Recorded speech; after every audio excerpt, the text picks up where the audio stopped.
So we're getting into the offer stage. How was your offer structured when we were talking about your startup acquisition? So I guess I'd probably start with some of the things I kind of learned about how these are even structured and then Mhm. get into my specific structure. So a couple of the things that I learned was one of the big things I learned was how old or how mature your business is can affect if the people trying to buy are eligible to get a SBA loan. So that was like a big factor. Like my company was actually too new, didn't have enough financial history for people interested in buying to qualify for SBA.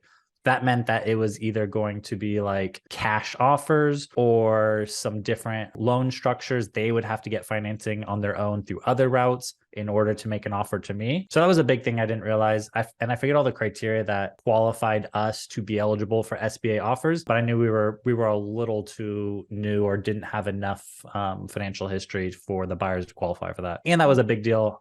It honestly made me think that we weren't going to get an offer because I guess that just makes it so much easier for someone to like get an SBA loan to buy a business versus trying to come up with the cash themselves or find it in other ways. The other How old thing, were you at that time? so I think, and this is so it's been a year and a half ago now. I think we were maybe only, I think we were under 2 years in business. Um, So I don't think we had I don't think we had 24 full months of financial history. And part of it was, I think we were in business for over 2 years, but I freelanced up until like 20 something clients before I LLC'd it. And they were going based on like the actual LLC and the like federal filings, the annual filings. So according to that, I don't think we were old enough for that. So some of the other like structures that were possible then, someone could get an SBA loan. So that's an option. Someone could get an all cash offer. And then there's different, like, it's not just in any of the scenarios, they write you a check. There's all these different options of how and when you get the money. So one of the options that was presented by one of the buyers was it was almost like loan payments. So they pay X amount up front. So maybe they pay like 50% of it in a lump sum up front, and then they pay the other remaining 50% over X amount of years in payments. And then another one was like performance based, where it was you get X amount upfront, and then based on how the business performs over the next couple of years, like the basic was like they buy it and then they want to know that the business is going to at least perform as well as it did when they bought it and that they didn't just buy something that was sinking. So in order to give themselves some insurance, they'll release multiple payments over the next couple of years as long as the business doesn't lose ground from where it is. So if it just stayed the same, it was as much revenue or as much profit, or if it increased, all those payments get released. But if they buy it and then it tanks, they kind of save themselves some of that risk by putting in that performance incentive, which is smart. And then there's all sorts of like ownership type deal structures too. Like I'll buy X amount of percent and I'll leave you with this, but then we'll put a performance incentive back so you can actually get back to this percent and actually ensure that you stick around. So those were, if you want the actual founder to stay with the company after the purchase, then those deals I think get more complicated because then it's like, how can I structure this deal to actually make sure that you want to, we're writing you this big check. You could just take some time off. You could start something else. How do I incentivize you, leave you with enough ownership so you actually care, but then incentivize you to actually, care about scaling this into something big and not just make sure this doesn't like go back. mhm. So those are some of the different structures. My particular structure that I got was the investor had an all cash offer. So he was not scared by the lack of SBA. He just said, okay, that's fine. I got the cash, which he was the only all cash offer. Well, I had another all cash offer that came in way below like what my valuation was, but he didn't haggle. This guy didn't haggle with the valuation. He said, that's fine. I'm not going to question the valuation. I have cash. That's not a problem. Because you get to the point through due diligence where they're not just analyzing my company or your company and if it's worth the sell. They actually start analyzing the buyer and say, hey, can you prove that you have the cash or the ability to get financing to buy this? Otherwise, you're wasting our time as well. So at that point, they actually start digging into that. And he showed his records, and yeah, he had more than enough cash to buy, like 20 of my businesses. And so that was nice for me because then I was like, okay, well, I mean, I hear all these complicated like repayments or like loan process. Because even if these guys who want to get the SBA or they want to get their own financing, they want to buy and I agree to it, then they just kind of like a house process. Then they have to go through this whole loan process of getting approved for that money before they could come to me. But this took all that out. So he had an all cash offer, but he structured it in a way that he bought the majority share of the company. He left me with a decent chunk of ownership, enough for me to care. And then there was the performance incentive, or I guess it's called I forget the name of it, earnout. So there was two installations of earnout. One paid after the first year after acquisition, and one 2 years after. And it was based on the business at least being the same amount of revenue and profitability as when he bought it. So it didn't even have to like 2x, 3x or whatever for me to get that. It just had to not tank. And I get those. It also ensured that I'd stick around for at least 2 years because part of the agreement for that was that I'd only be eligible for that if I was still here. Part of the scary part of that and the language in this is that it really involves a lot of trust on both sides. Because if I have to be here in 2 years for me to get that earnout, what assurances do I have that I will still be here if I'm not the majority owner?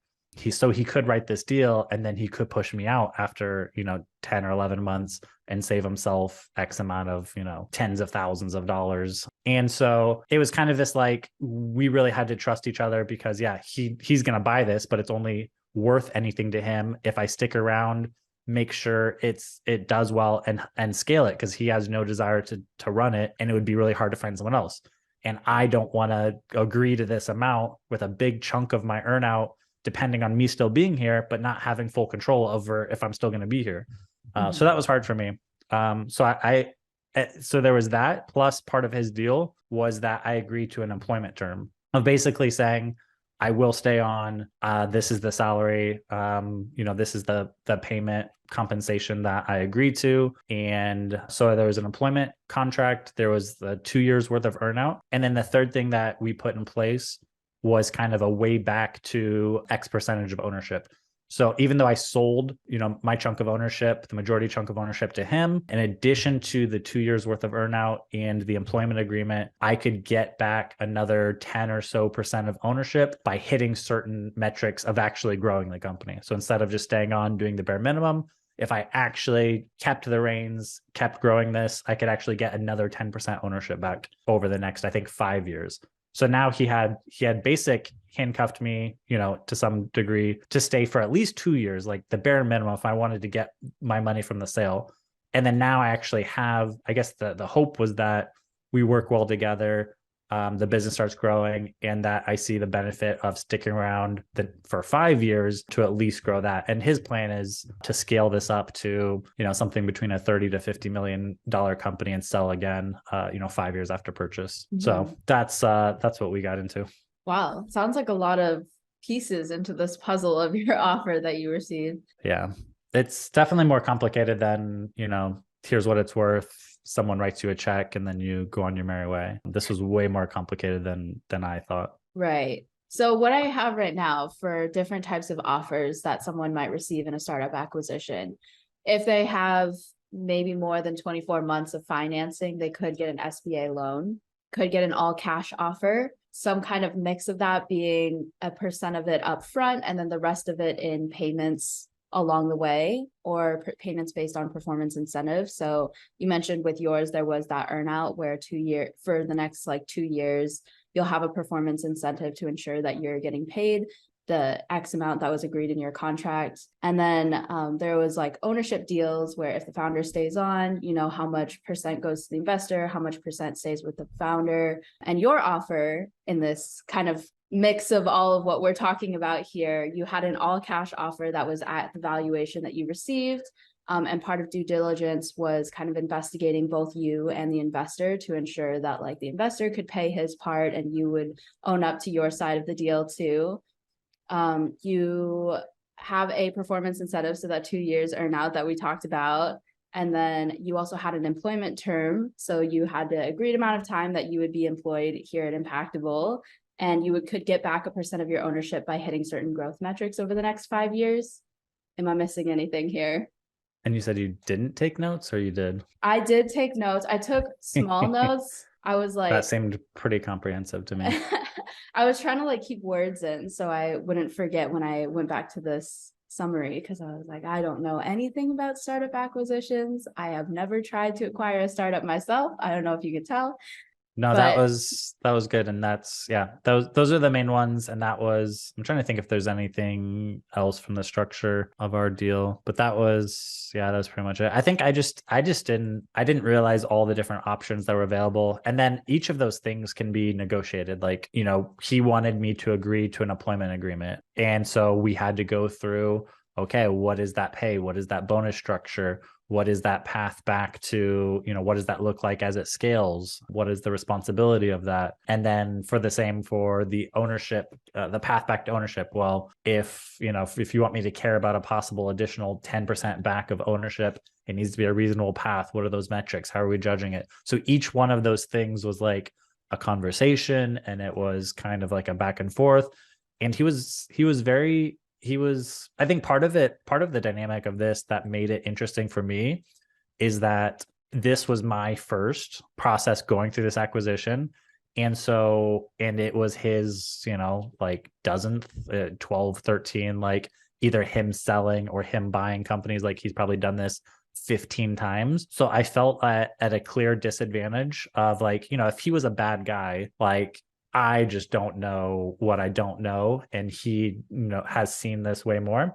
But instead, like through the process, he was actually like educating me on like, you know, hey, this is what we've done in this other business that might, you know, but he was like he wasn't trying to like stiff arm me into things. And at one point on the employment agreement, I asked for a number that was probably higher than I should have. And then he came back and he said something like, you know, we want to pick something that's sustainable for the business. We want to pick something that also, like, if you ask for too much money for yourself, it's going to make it harder to get the profitability we need, which is also tied to more of your money. So if you tell me you can't work for less than this, I'll agree to it. But I want you to really think about this and pick a number that you think is best for the business, because that's what we should both care about. So I actually came down to my number, not because, you know, he countered with something, you know, it wasn't like that. It was like a conversation. And it was also like, let's look at these different angles. So I thought that was, you know, I'm sure not many people have that experience when they're going through this, because it's more of a like buying a car. I feel like for a lot of people, like both parties are asking for something and they both leave like uncomfortable, but someone wins, someone loses. But this was really, I felt like it was a conversation, and we both were trying to do what's best, and being fair for the other person. So I felt like that was a good experience for me. yeah, I'm really interested too. And this is a little bit separate from what the questions I had prepared, but do you ever see yourself coming back to being like a majority share owner? Or I also wanted to bring up the title of like CEO. I know that's not something that you don't really associate yourself as a CEO of Impactable, and maybe I'm wrong on that, but mostly I see you as like founder, CMO, and I don't know that there's anybody that has the title of CEO at Impactable. What are your kind of thoughts on that? I don't think there's a legitimate path back to majority ownership at Impactable for me. And I'm actually okay with that. My second exit guaranteed is going to be bigger than my first, which that's also not something that I thought about. You know, if you sell the majority share of a small company, but pair yourself with someone who can help take you further than you could on your own, your second exit could actually be a lot bigger than your first. But yeah, afterwards, so currently I think I'm in the entire C-suite. I'm the CEO, CMO, and I'm technically the CFO too. Like I'm the one who handles all our purchase decisions, our finances. Like I'm not the bookkeeper or tax accountant, but I am like in charge of our financial decisions. I do see myself, I guess I position online myself as more as a CMO, but then behind closed doors, I definitely have that CEO role of kind of keeping, you know, ops and sales in line, kind of playing referee there, and also kind of outlining. I think the big thing that I do as the CEO is the vision of where we're going, what we're going to roll out next, what that strategy is. Currently, it's no one else in the company that's kind of, you know, rolling out those next initiatives of what Impactable is going to be 6 months from now, a year from now. I do online. I think I relate more to the CMO position because I just love marketing. And I kind of wish, I know at some point I'll probably have to decide, you know, which one of those do I give up? Do I bring someone in or bring someone up to be the CEO and I just do the marketing, that would be really hard for me because that kind of embodies like the heart and soul of the company and deciding where we go. So I feel like given that choice, I would be the CEO and I'd have to find a CMO that I really trust. So in that situation, I think I would find and kind of bring up someone internally who ideally would run that position the way I envision it. So if I could mentor that person up into that place where they're essentially not like a mini me, but someone that I trusted it as much and didn't have to worry about it and who would execute on the vision I have, then I could comfortably remove myself from that. But I'd still always love marketing. So if I ever got too ingrained in like the CEO role to the point where I felt like I wasn't doing what I actually loved, then that might be hard. But I think that's probably going to be something I wrestle with eventually. Yeah. And I think too, us being a marketing agency kind of has a unique thing in itself where our CEO would have to be a marketer, or CMO would have to know, or being a startup, our CMO would have to know a little bit about operations and alignment across the team and stuff like that. So just interesting to kind of talk about that. I know it's probably something that you're still thinking about on your end too. Yeah. Well, we'll see what happens. I think I honestly could maintain both seats probably beyond 10 million revenue a year. But I know as we push towards like from like 10 to 30 or 10 to 50, somewhere along that path, I'm sure I would either need like a decent, I'd probably need something divine to happen for me to be able to hold both. I imagine that probably after we hit 10, I would want someone else in the CMO seat and I would just work through them. I'd probably still have like constant meetings with them so that we're fully aligned, but then I would get out of the way of the day-to-day like time consuming stuff there probably. Right. Okay. Well, circling back to our original conversation about acquisition offers, do you have any red flags that you think other founders should look out for when reviewing their offers? I think some of the big ones is, and it's almost like interviewing for a position, like I would look out for personal red flags. So it's like, unless you're just completely getting out of the business and you don't care what happens to your company or your team after you leave, then I would look at the actual person making the offer. Like, are they trustworthy? Are they someone your team's? Because to me, one of the things I didn't think of thoroughly is I thought I build the company. Well, I wasn't really looking to sell, but when I was thinking about selling, someone writes me a check, I walk away. Like not that I don't care what happens to the company or the team after me, but it's like, I have to kind of trust that it's their company. They're going to make the best decisions they can. But if you see the kind of person that's making the offer or they make certain intentions known, like say they're going to scrap half the team, but they're willing to pay more than someone else, like how does that sit with you? So those are like some moral questions like that you'd probably have to ask yourself. Is an extra $150,000 worth knowing that 20 of your best team is going to be fired or looking for a job, or that they're going to take this company that you love and turn it in a new direction that just I wouldn't care if they turned it in a new direction, like if Impactable became a cold calling agency, like that wouldn't bother me. But if half the team was going to be out of jobs, like I don't think I could in good conscience like accepted that offer. And that was a couple of the offers on the table. Like they essentially wanted to use us for spare parts. So the personal red flags there, I would ask those questions of what they intend to do with the company, with the team, how they envision moving forward. I think some of the other red flags would just be I guess it comes down to that person too, like the tone and intention with which they make the offer. Like, are they just looking for a deal? Are they looking to like kind of maneuver you and strong arm you into a disadvantaged position, or, kind of use language that makes you feel like you need to take some kind of lower deal? Because some of these people are like salesmen and it's just like, a house or a car. Like they're trying to talk you into a position where they get you where you want and you feel like you're in this winning losing battle. I would say if you start to go down that road, like that's a red flag for me. I would take a step back and be like, do I need to sell? Does this person feel right? Ideally in these situations, like when you're selling something like a company, and it's weird to call it this, but like as precious, like it's kind of something that has like a special place in your life and in your heart. And especially with the team, like I think it's way different than selling like a house or a property or a car. Like you should care about the person. So a lot of my red flags, I think, actually come down to the actual person. If you could trust them, if there's someone that you would have over to like a family gathering, or if it's someone that like you would invite into your life. If not, if it's slimy person that you would never like invite into your life, but they're offering you a lot of money, I would think long and hard, because I'm guessing, they're the kind of people that would put stuff in the fine print, that would try to wiggle out and continue to maneuver after, stuff was signed, and it could produce a lot of heartache or headaches in the future.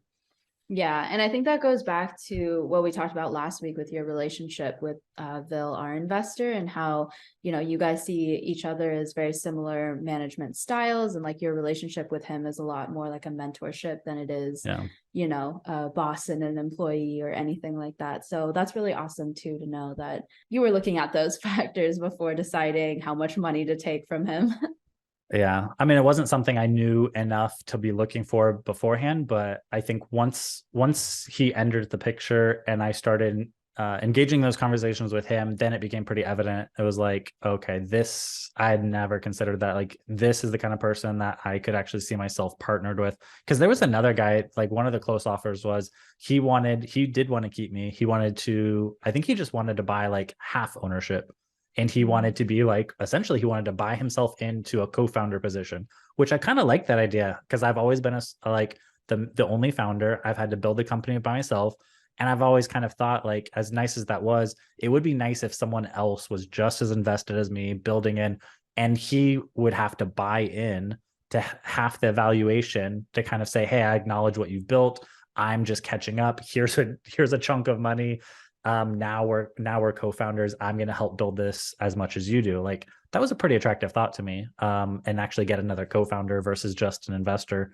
And the reason I didn't is because I personally felt like we weren't aligned, and me picturing him, us working side by sides and butting heads on certain issues in the direction. I pictured this, what would happen if we're butting heads? We're now whatever, like 50% ownership isn't worth much if we run this company into the ground because we can't agree on things, or we tear this company apart because we're going in separate directions.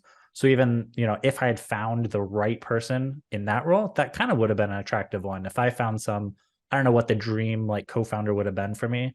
But that would have been attractive. Right. That is an interesting kind of proposition too, to have a more co-founder relationship rather than investor owner. Yeah, I think Cool. so. And then my last question, I know we're a little bit over time. Are Okay. you Yeah. busy? I'll make it fast. Okay. Always.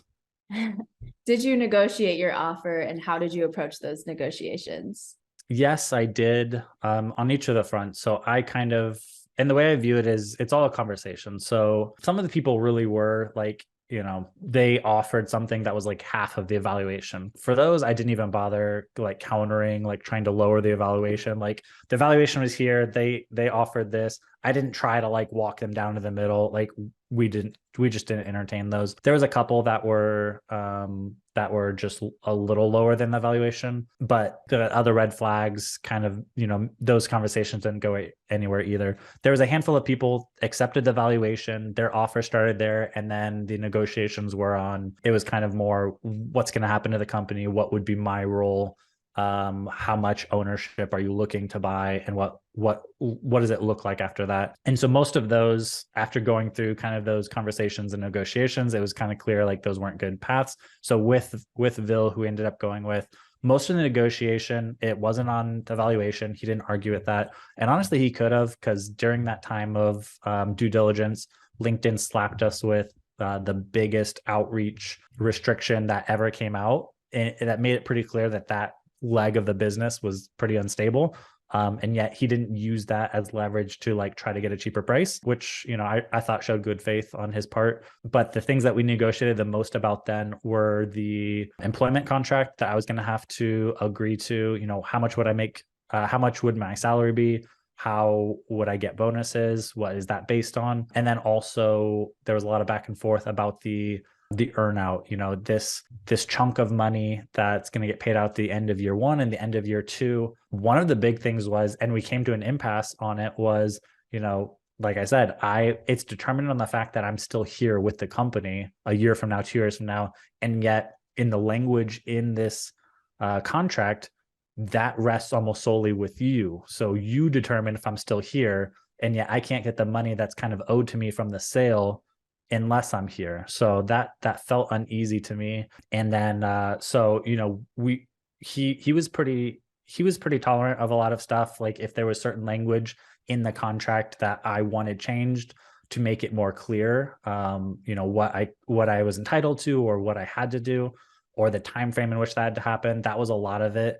And then when it came to the actual, salary and bonus, one of the things he did, and like I said, I wouldn't call it was a negotiation, but it was honestly more of a conversation. He would say, hey, I have these businesses. This is how we structure the bonuses at here. Here's a different way we structure bonuses over here. And here's also another example. I don't know which one of those is more in line with this kind of company. I think it's more like this business.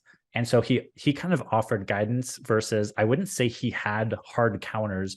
He honestly, a lot of times, and maybe that's his like sneaky negotiation method, is he offers like sage advice as like the older, more experienced investor, and guides me to the decision that he wanted me to make. I'm willing to accept that maybe I got Yoda'd or something, but I felt pretty good about where we ended up, and I didn't feel manipulated, and I did feel like it was a fair conversation. And even now, I'm almost 2 years out, and I don't feel like I got on anything. So that was a lot of ours. So again, like I can't imagine that that's the same experience that other people selling the agency went through. So I feel very fortunate to have gone through that. But yeah, that was the things I made like hard negotiations on, was my salary, my bonus, and the earn out, because I felt very protective of trying to get, hey, this is 20% of the sale is tied up in these two earnouts that I feel like I don't have 100% control of. And that was hard for me to accept. So we got to this point where it's basically like, well,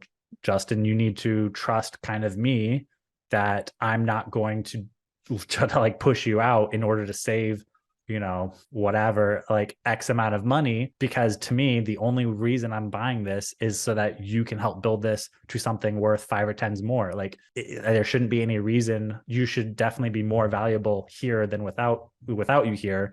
And so I guess that's kind of he has to trust me that I'm going to stay here. My heart's going to be in it, and I'm going to scale this, because otherwise, he's not getting his money back or a return on his investment. So it was like mutually just assured destruction to some point, or just like mutual trust that we had to come to.